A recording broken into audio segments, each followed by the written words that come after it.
Number 10. The Long Island Killer. Active from 1996 to 2010, the Long Island Killer managed to avoid prison by simply avoiding being caught at all. When 24-year-old Shannon Gilbert called in the summer of 2010, her only words were a simple, "They are trying to kill me." After that, Shannon was never seen again, prompting the Suffolk County Police Department to begin their search. On December of that same year, the police made a startling discovery. Along Ocean Parkway was a skeleton, packed away in a burlap bag and buried by snow. But that wasn't the only one they found. Over the course of the summer, more and more bodies were discovered by police, each one relating to a previous missing persons case, the oldest going back to 1996. The worst thing? While all of these bodies were found, their killer never was, and remains at large to this day. Their victims being Maureen Brainard, Melissa Barthélemy, Megan Waterman, Amber Costello, Jessica Taylor, an unidentified Asian person, Valerie Mack, 2 more unidentified women, and Shannon Gilbert. Number 9. Laszlo Sadari. Born in Austria-Hungary in 1915, Laszlo Sadari was hired as a member of the Royal Hungarian Police in 1944. From there, he organized the deportation of over 15,000 Jewish people to Auschwitz. But when the war ended, he was tried for his crimes and sentenced to death. However, in 1949, Sadari made his escape to Canada, becoming a citizen 6 years later. He remained in the country for the next 40 years, but when it was discovered that he'd falsified his citizenship documents, Sadari was deported back to Hungary. He lived there for another 10 years, until reporters from the British publication The Sun revealed his address in July 2012. From there, a whirlwind of charges were pressed against him, the Justice Minister of Slovakia having readied a case. It was all for naught, however, as on August of 2013, Laszlo Sadari passed away from pneumonia, the 98-year-old war criminal having lived for nearly a century without knowing justice, and the families of his victims never knowing peace. Number 8. The Doodler. In 1974, the San Francisco area was struck with a series of murders that would continue for the next year and a half. Specifically targeting the patrons of gay bars, the Doodler received his nickname for making sketches of his victims prior to taking their life. All of the victims shared similar wounds,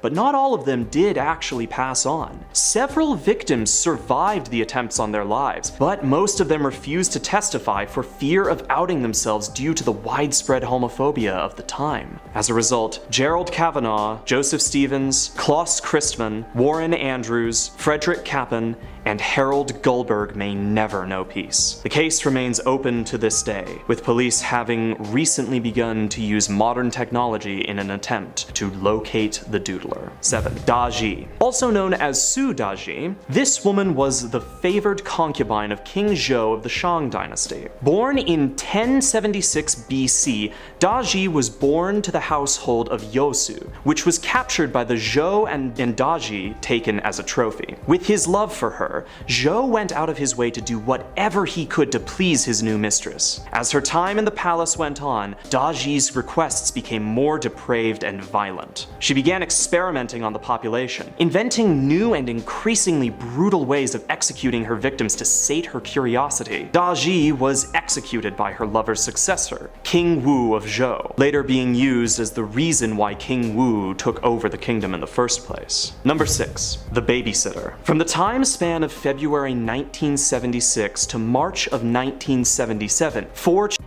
Mark Stebbins, Jill Robinson, Christine Milhalik, and Timothy King went missing in Oakland County. Each time a child went missing, their bodies were found in open spaces, in front of office buildings, alongside roads, and dropped within ditches. Coroners determined that were tortured before their passing, each one showing signs of having been held by the killer. While DNA profiles were taken from the bodies, matches had never been found. Numerous people were suspected, and while several other deaths were suspected to be the work of the babysitter, none were ever completely connected. The case has been reopened multiple times, and while several other criminals have been caught as a result, the babysitter remains at large. Number 5. Joseph Kony. Founder and current leader of the Lord's Resistance Army, Joseph Kony is a terrorist that has been active in and around Uganda since 1987. A brutal Christian fundamentalist whose trademark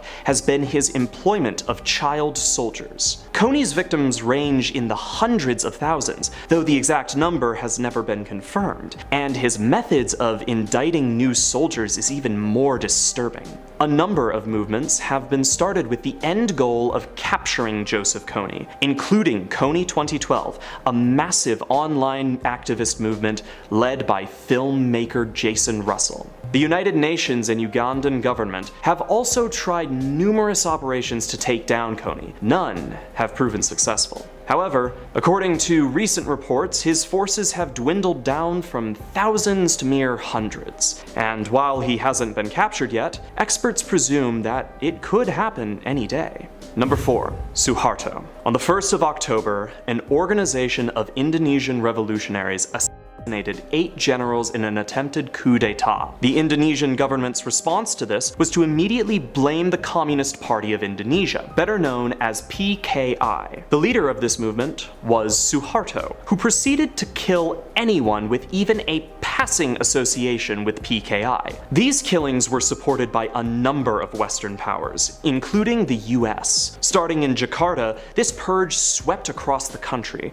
with between 500,000 and 1 million victims in its wake. Suharto then seized the government for himself, assuming the title of second president of Indonesia. He completely upended the previous government, filling the staff only with those who supported him. He would rule for another 30 years before stepping down, never tried for his crimes, and passing away from multiple organ failure. Number 3. Pol Pot. Beginning life as Salith Sar, Pol Pot was a Cambodian communist revolutionary and the founder of the Khmer Rouge movement. Following the Cambodian Civil War, he took power as Prime Minister of Democratic Kampuchea, ruling for 2 years. His primary goal was to turn Cambodia into an agrarian socialist society, which he enforced through social control and cultural and lingual fascism. His most egregious act was the perpetration of the Cambodian a mass killing that resulted in the deaths of somewhere between 1.5 to 2 million civilians. He accomplished this through forced labor camps, where those seen as people against the state were sentenced to brutal work. They were also known as the killing fields, and when the Vietnamese army invaded, their soldiers found mass graves. In 1998, Pol Pot was captured, sentenced to life imprisonment, and placed under house arrest. While he officially died of heart failure, an American journalist present claimed that he had taken his own life when threatened with being tried by the US.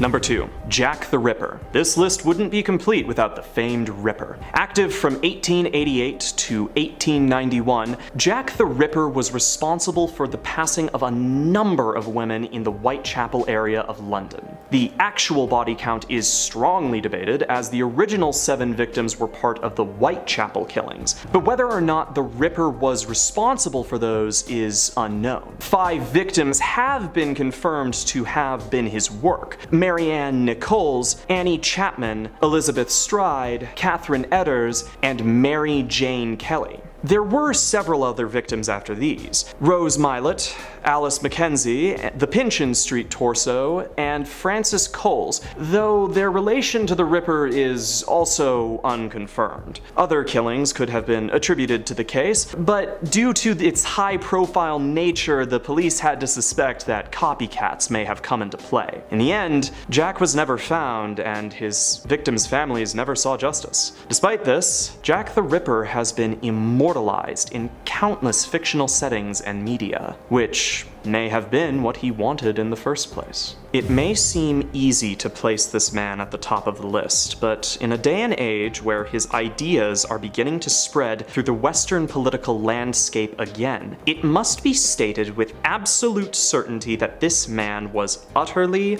vile His rise to power has been thoroughly documented. The leader of a homegrown fascist movement that utilized perceived losses of a cultural war as fuel for their takeover. Once in power, he led numerous movements poised at dividing and separating the populace through a regime of hate and misinformation. Appealing to his followers, this man thrived through fanaticism. This man forced his way into office through bullying, threats, and intimidation of both himself and his party members. This man has never gone to prison. Who is he? You already know. Starting off this countdown, we have Nikolai Zhumagaliev. This guy is so evil that it's hard to believe what he did was real. So Nikolai is a Soviet who took the lives of at least 10 people in the 1980s. He would target women and would often axe them to death, after which he would eat them. In fact, he was given the name Metal Fang because he had false teeth made from white metal. That way, it was easier for him to be able to eat into the flesh. In the late 1980s, he was caught after having one of his friends over, and the friend found a human head and intestines inside of his fridge. After that, he was arrested and tried, but declared insane. In 1989, when he was transported to another facility, Nikolai actually escaped and was on the run for 2 years. Thankfully, he was caught and re-institutionalized. But in December of 2016, he escaped again, but officials refused to confirm the claim. Either way, be careful around this guy, like he might try and escape for the 3rd time. Moving on to number 9, we have Alan Legere. Alan Legere is a Canadian who on June 21st of 1986 entered a convenience store in Black River Bridge, New Brunswick with 2 other accomplices and robbed the joint. While doing so, they beat the store owner to death, but they were later caught and arrested. He was given a life sentence and sent to prison. However, in 1989, he managed to escape and was on the run for 7 months. During this time, he killed 4 more innocent people. He also committed arson and a list of other crimes as well. Eventually, he was recaptured and is now spending the rest of his life in Canada's maximum security special handling unit. Moving on to number 8, we have Rodney Halbauer. Ever since Rodney was young, he has been committing crimes. It started when he was only 16 years old. During his younger years, he was arrested and released on parole a number of times. But when released, he would commit more crimes, like theft. In 1975, Rodney was released on bail after taking advantage of a Las Vegas blackjack dealer. But while on bail, he took advantage of and killed 6 other women and received a life sentence. However, in 1977, he actually escaped jail and kidnapped his own daughter. Shortly after, he was recaptured only to escape again in 1986. While on the run, he stabbed and injured another woman. Thankfully, once again, he was recaptured. Wouldn't you think after the first time they would keep a closer eye on him?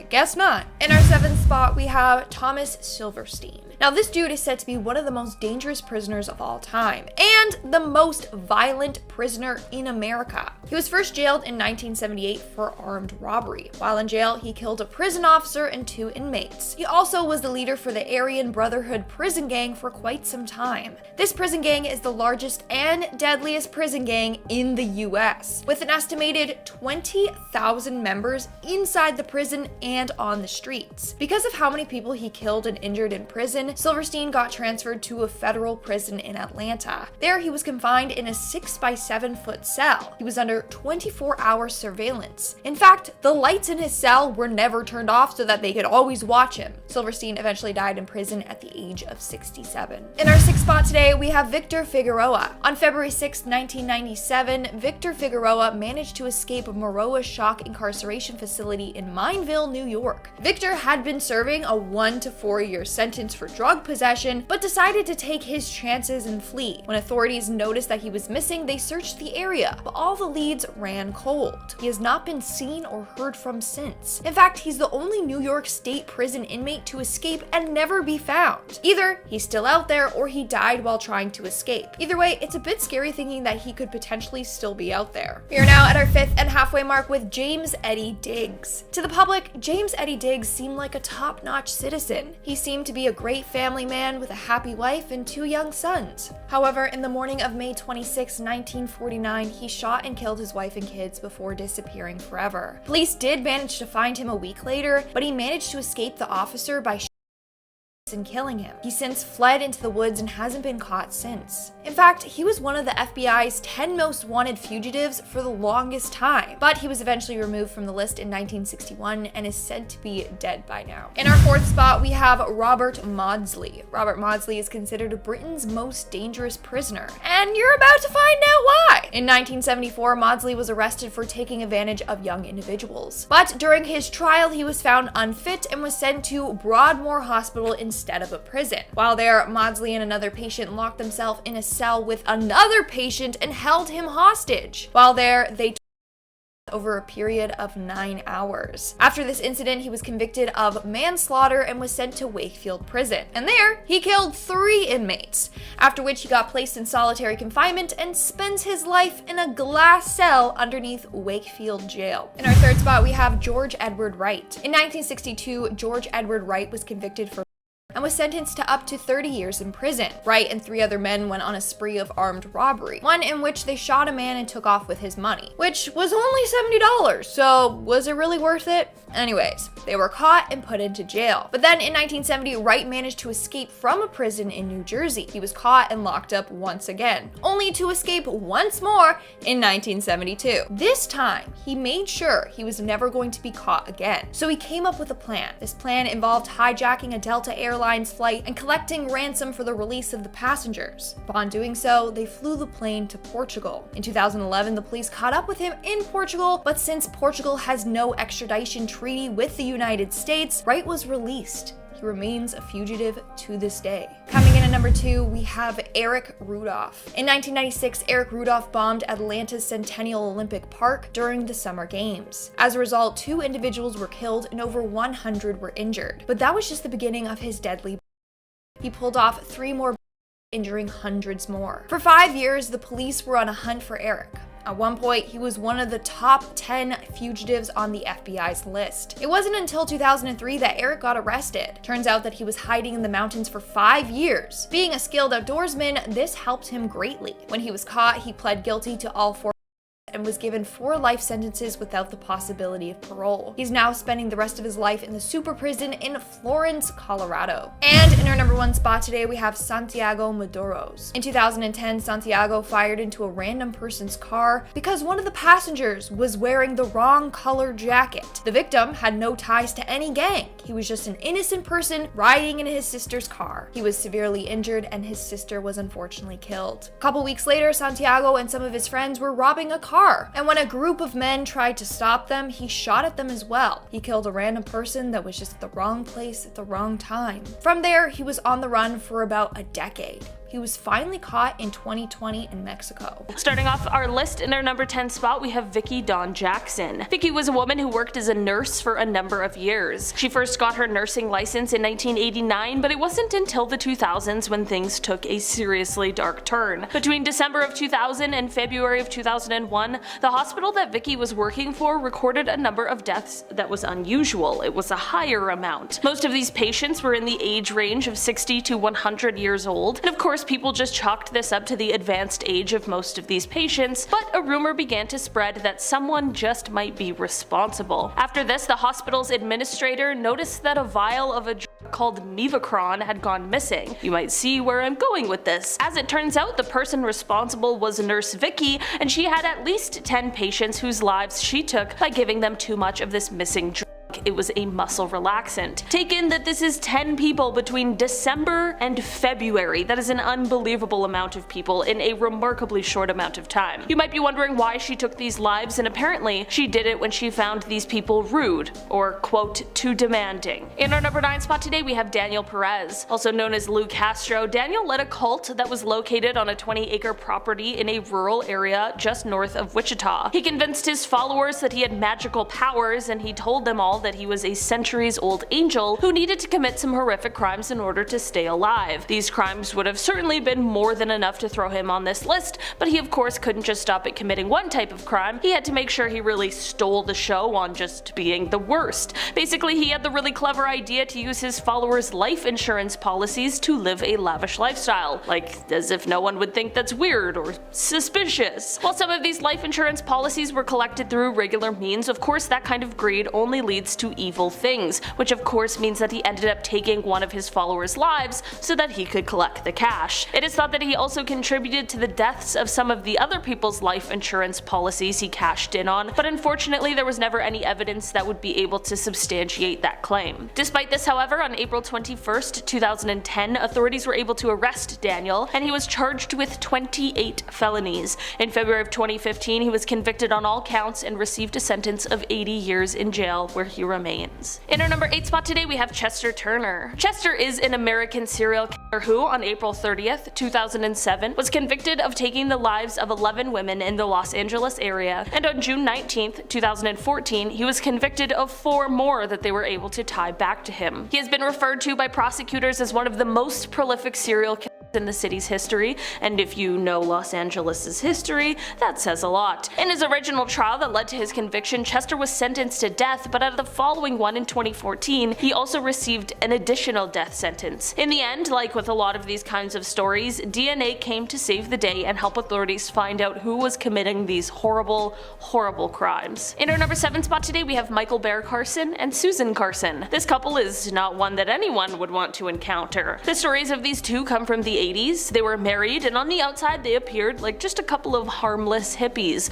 We all know not to judge a book by its cover though. In the end, they would go on to become known as the San Francisco Witch Killers. Didn't know San Francisco had so many witches running around. Basically, together the pair took the lives of 3 separate people between 1981 and 1983. They started off by killing their roommate, who Susan claimed was a witch, and said that she was stealing her quote health, power, and beauty. They next killed one guy that they worked on a farm with because they said he was a demon, and the final person they took the life of unfortunately picked up the pair as they were hitchhiking, and they took his life because they claimed that he was a quote black witch, whatever that means. Essentially, they were just committing crimes against people that they claimed to be witches. The pair were each tried and convicted for each separate crime and are both serving sentences of 75 years to life, and of course neither of them have shown any kind of remorse for what they've done. In our number 6 spot today, we have Samuel Dietman. Samuel is just one half of the pair known as the serial shooters. He, along with a man named Dale, were actively committing these crimes between May of 2005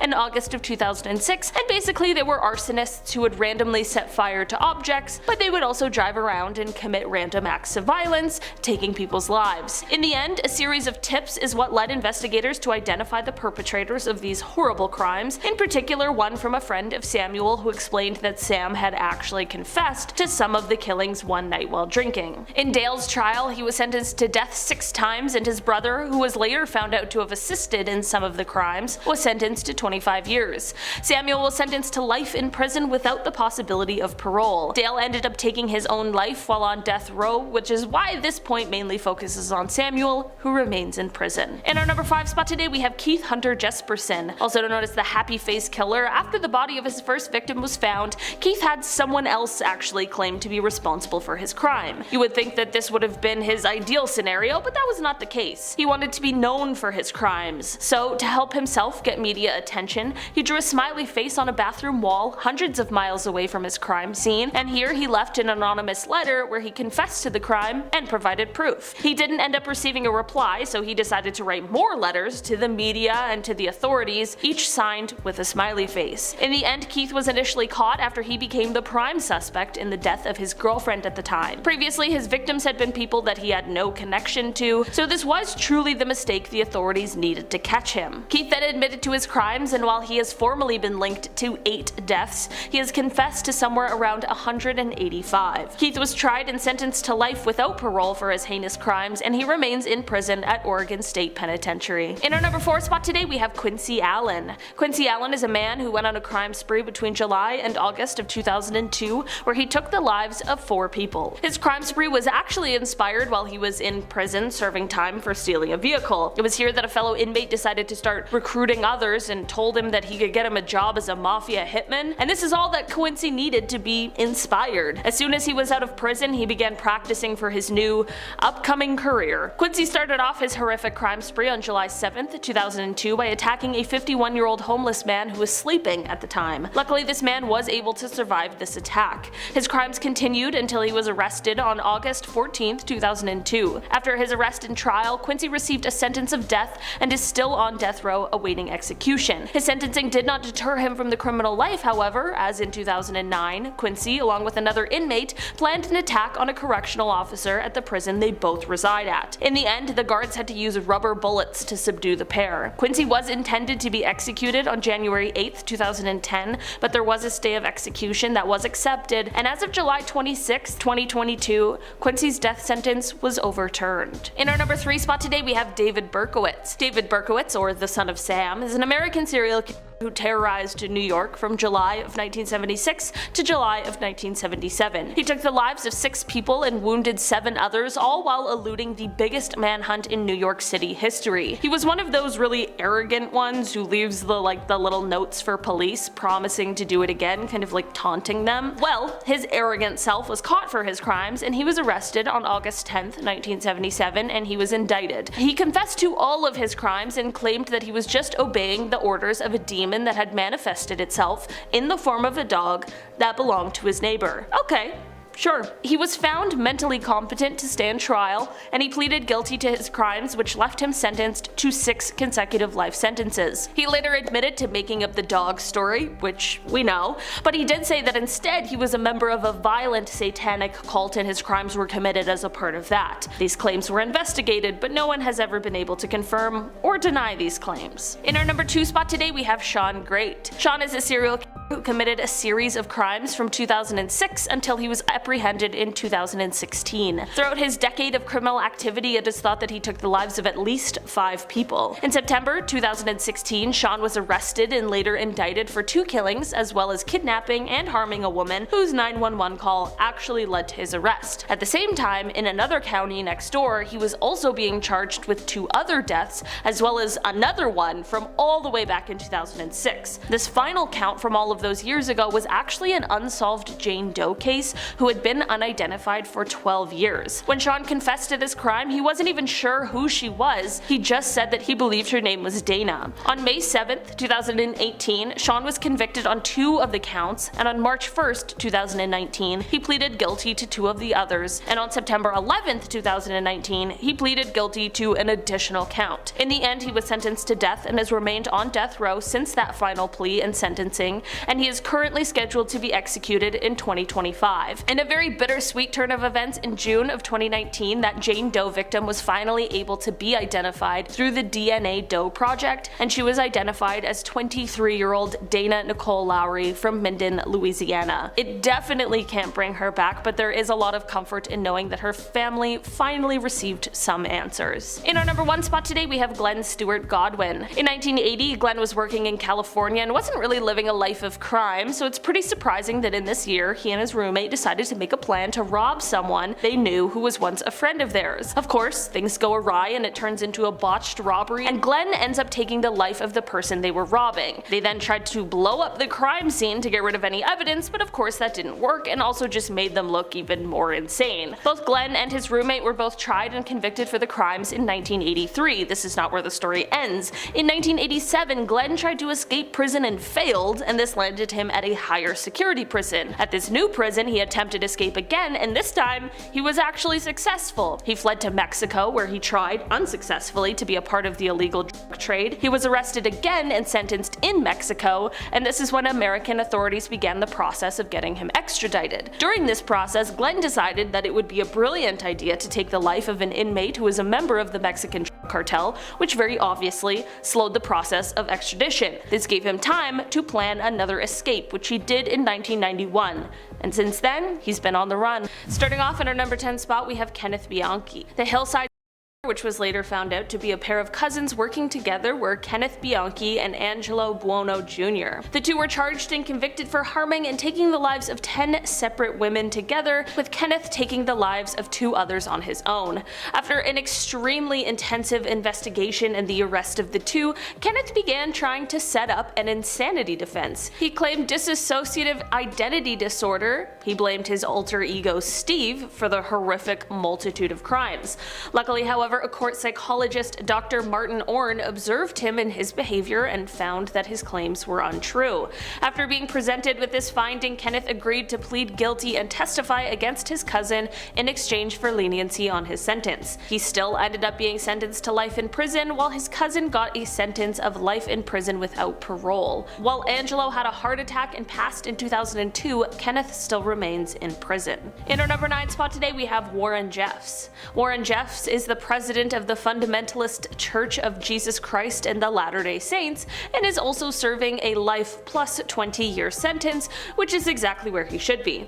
His father was once the president of the cult, but when he passed, the position was passed on to Warren. As the new leader of the polygamous cult, he said that no one should even attempt to marry one of his father's widows, but just a few days later he himself married all of them except for 2, because one refused and then was banned from ever marrying anyone ever again, and the other ran away. If your marriage proposal causes someone to flee the cult that they're in, you're clearly not a very good person. Warren had the power to assign who would marry who, but he was also able to punish a man by taking his wives and children and assigning them to another man. As a man, you had to have at least 3 wives in order to get into heaven, they say, but the more wives, the more likely it would be that you got into heaven. In 2005, the Texas authorities conducted a raid and took legal custody of 416 children after someone called in and tipped them off about all of the horrible things that were happening at the ranch. In 2006, Warren was arrested for being the worst and is still serving his sentence. There is so much more to this case that we don't have time to cover, but there was a documentary released recently called Keep Sweet, Pray and Obey, which I would fully recommend if you want to know more about this horrible person. In our number 8 spot today, we have Tex Watson. Tex Watson was one of the central members of the Manson family, which was led by Charles Manson, and he was a willing participant for the horrible Tate and LaBianca crimes that took place on August 9th and 10th, 1969. If you don't know about them, you can look them up, but just a warning that the events that took place on those nights were horrible, gruesome, and insanely unnecessary. In October of 1969, Tex knew his arrest was coming, so he fled to his home state of Texas, but was later arrested and extradited back to California. Once he was in California, he refused to talk or eat and ended up losing 55 pounds, which got him sent to get tested to see if he was fit to stand trial, which he was. In 1971, he was convicted on 7 counts related to the killings that happened on those terrible nights. He originally received a death sentence, but it did end up being commuted to life in prison. But get this, you guys, he was able to release a book while in prison, and he got married, and through conjugal visits he was able to have 4 children. Thankfully, in 1996 they banned those kinds of visits for people serving life in prison, and in 2003 he did get divorced because his wife had met someone else, which, like, yeah, I would hope so. He also apparently is now a devout Christian, which is just interesting. In our number 7 spot today, we have the Golden State Killer. If you have any interest in true crime at all, you have most definitely heard of the Golden State Killer, as he was one of the most famous serial killers of all time, and he managed to elude police for 30 years. From 1973 to 1986, the GSK was responsible for taking the lives of 13 people, harming 50, and 120 different burglaries all across California. Throughout the investigation process, he used different tactics to both taunt and threaten police and victims, which is just on another level of messed up. If you don't know how this story ends, buckle up because it is absolutely wild. So you know those family DNA tests, like those 23andMe things where you send in your DNA and then they send you back your genealogy? Well, basically these services helped identify who the real GSK was. In 2018, when Detective Paul Holes, shout out to MFM if you know you know, and FBI lawyer Steve Kramer uploaded the GSK DNA profile that they were able to obtain from the crime scenes to the website GED Match, they were able to find 10 to 20 people who had the same great-great-great-grandparents as the match. From there, a genealogist made a large family tree, and then they were able to single out 2 main suspects. After covertly connecting DNA samples from one of the suspects and comparing them to the crime scene DNA, they were finally able to arrest Joseph James D'Angelo, who is the Golden State Killer. After decades of waiting, the victims of his crimes were finally able to see justice justice served, as he was sentenced to 12 life sentences plus 8 years. He was spared the death penalty because he admitted to numerous crimes he had perpetrated, some of which he wasn't even being charged for. He is now 75 years old, and he will most certainly spend the rest of his life in prison. In our number 6 spot today, we have James Holmes. James is the man behind the 2012 Aurora, Colorado shooting that took the lives of 12 people and injured 70 others in the Century 16 movie theater. Shortly after the crime spree, he was arrested and held without bail while he awaited trial on an accepted plea of not guilty by reason of insanity. I just want to make it clear in this case that insanity doesn't apply to every mental illness, of course. James was and is severely mentally ill, but the court has the job of deciding whether or not that illness made him unable to tell right from wrong. That's what the defense had to prove. Things were admitted to the court, such as his notebooks and journals, as well as testimony from 2 separate psychologists who spent 22 and 25 hours with him, and both diagnosed him with a serious mental illness, but both also stated that in their professional opinion, he knew right from wrong. After a really tumultuous trial, he ended up being found guilty.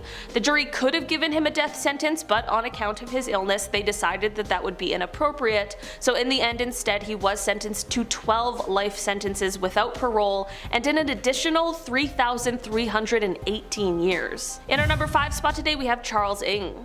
Charles' story really starts off shortly after he moved to the United States on a student visa. He dropped out after his first semester, and soon after he was involved in a hit-and-run accident. He then tried to avoid prosecution by enlisting in the United States Marine Corps using false documents that stated his birthplace was within the United States. He was later arrested by military police a year later for stealing automatic weapons, and then somehow he escaped custody, headed back toward Northern California, and this is where he met Leonard Lake, who is another real piece of work. Charles did end up going away and serving a bit of time, but it was only 18 months and he was back with Leonard, and that is when the two started their crime spree together.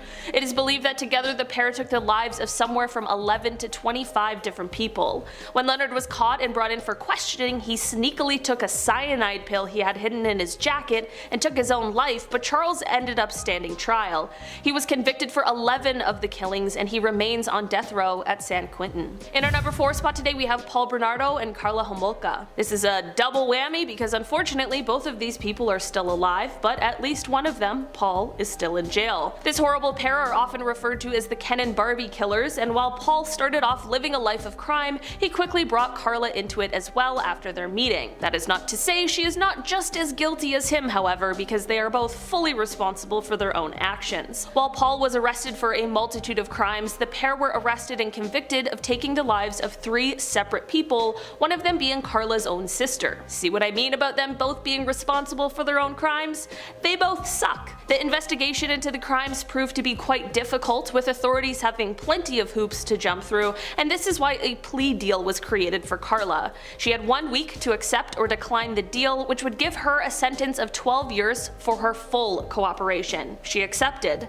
Both were convicted in 2005, and Paul was up to apply for parole in 2018, and in October of that year he was denied. His next parole hearing was just over a year ago, on June 22nd of 2021, and it took only an hour of deliberation to decide to turn down that application as well. I personally think 30 seconds probably would have been enough to decide, but I'm just glad the outcome was the same. Karla, on the other hand, served her 12-year sentence and then was released.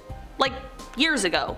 She moved away from Canada and headed to Costa Rica for a while with her new husband and children, if you can believe that, but unfortunately she has since returned. In our number 3 spot today, we have Edmund Kemper. Edmund Kemper is an American killer who was convicted for taking the lives of 10 people, including his paternal grandparents, as well as his own mother. It is said that he is noted for his height, as he is 6 foot 9 inches, and for his intelligence, as he apparently has an IQ of 145, but I personally think he is most notable for being an absolute monster. His first crime took place when he took the lives of his grandparents, and after this crime he was diagnosed with paranoid schizophrenia and spent time in a hospital before it was determined that he was rehabilitated and he was released at the age of 21. After his release, he unfortunately went on a spree where he would target young females who were hitchhiking. After his final crimes, he ended up confessing and turning himself in, which is something we really don't see all of the time. When asked in an interview why he confessed, he said, quote, "The original purpose was gone. It wasn't serving any physical or real or emotional purpose. It was just a pure waste of time. 3 court-appointed psychiatrists examined and observed him and found him to be legally sane, and thus he was able to stand trial.